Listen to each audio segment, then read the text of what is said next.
এই রকম করে বাঁধাকপি ভাজি করলে যে কেউ নিমেষেই 1 প্লেট ভাত খেয়ে নেবে। এটা রুটি বা পরোটার সঙ্গেও আপনারা খেতে পারবেন। আমি একটা মাঝারি সাইজের বাঁধাকপির অর্ধেকটা এখানে নিয়েছি। আমি এখানে একটা ডিম সামান্য পরিমাণ লবণ দিয়ে এটা একটু ভেজে নিব। ভেজে এটা উঠিয়ে রাখবো।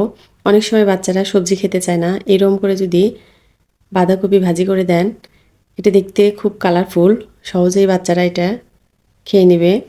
পরিমাণ মতো তেল দিয়ে দিলাম পেঁয়াজ কুচি, আস্ত জিরা এবং মরিচ।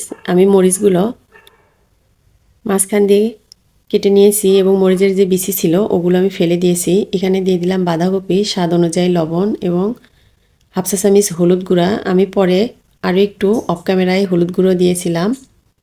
আমার কাছে প্রথমে মনে হয়েছিল একটু কম হবে। বাঁধাকপি থেকে দেখেন অনেকটা পরিমাণ পানি বের হয়ে এসেছে।